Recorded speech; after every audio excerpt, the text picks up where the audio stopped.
Hey, this is Nathan Crosby. This week on Getting to Know Your Bandits is captain and defenseman Dennis Cesana. Well, Dennis, we're now at the playoff juncture of the season. How good does it feel to have the regular season wrapped up and now you can focus on some very meaningful games?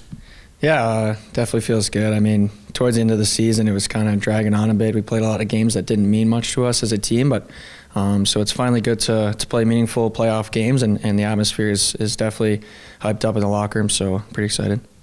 What will be the biggest challenge that your team faces heading into these playoffs if you're going to repeat as champions? Just consistency and effort from everyone in every single shift. I mean, the league's a lot tighter this year. There's a lot of good teams compared to last few years where competition was kind of I don't know, out of reach, I'd say. And this year I feel like it's up for grabs for a good amount of teams. And so yeah, just consistency and everyone working hard every shift, and things will work out.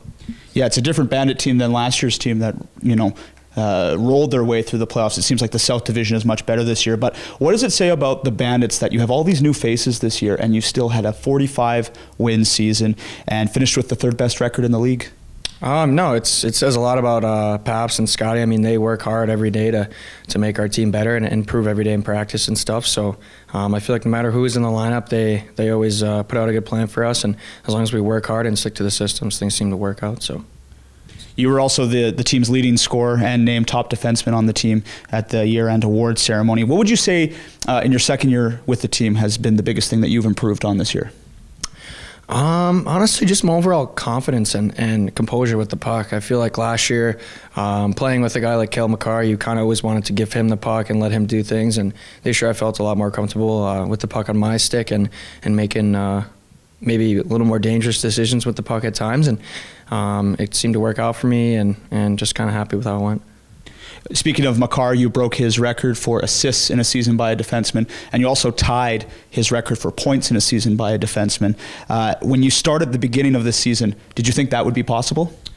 Honestly, not really. I mean, I set a goal for myself. I wanted to try to compete with him and see what I could do to kind of match his stats along the way. And no, it was cool to tie him and beat him in the assist record. I still talk to him a lot and keep in touch with him, so it's kind of funny to be able to chirp him a bit. And so yeah, no, it was good. So when you beat the record, you made sure to let him know? Yeah, oh yeah. I sent him a quick text after the game, and I'm sure he got a laugh out of it. So. Awesome.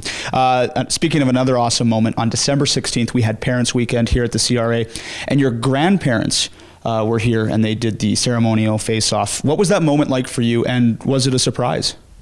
Yeah, it was a surprise, and it was definitely pretty cool to have them be able to drop that puck. My grandfather has coached me from the time I started playing until I was about 12, 13 years old, so it was cool to have him be able to do that. I know it meant a lot to him, and no, it was pretty cool. Well, I'll admit, you're the first Cesana I've ever met. I don't know if it's a popular name out in Rhode Island. Do you run into a lot of people with that last name? No, I've never met anyone else outside my family with that last name, so it's pretty original, I'd say. Well, you know, traveling around all the different arenas in the AJ, I've heard several different pronunciations of your last name, from Cessna to Cesana. What's the worst butchering of your name, though, that you've heard? Oh, I'd probably have to go. I think it was, I don't know how long ago it was, but it was something like Cesana or something like that. Cesana, I don't know, it was bad.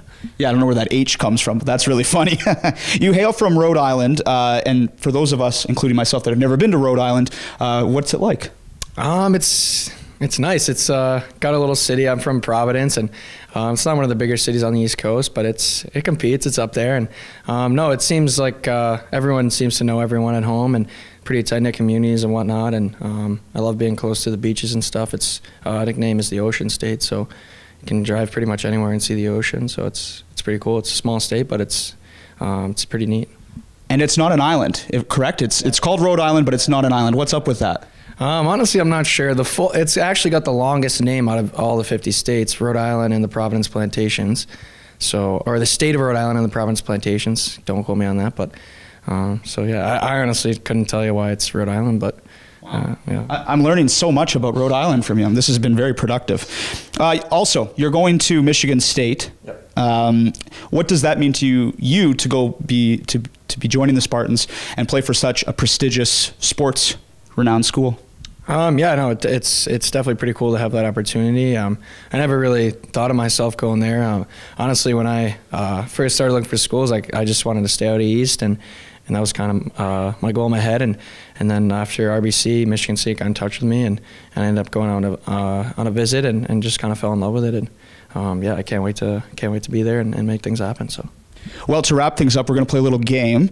With me, I have some pictures here of some famous Michigan State alumni. I'm going to hold it up to the camera and you're going to tell me who that person is. Okay? All right. Let's give this a shot. Hopefully I don't drop all the papers.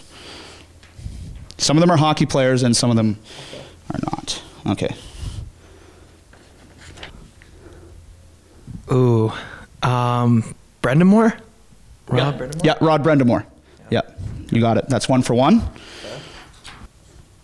Got another hockey player here. Abdelkader? Justin Abdelkader? 2 for 2. Oh. Okay, now it gets tough. I knew you'd get the hockey ones. Yeah. Hopefully you know your basketball. Oh, jeez. Magic Johnson? Yep, you got it. Irvin Magic Johnson. Well done. You're 3 for 3. Let's see if you can be a perfect 4 for 4. Sparty.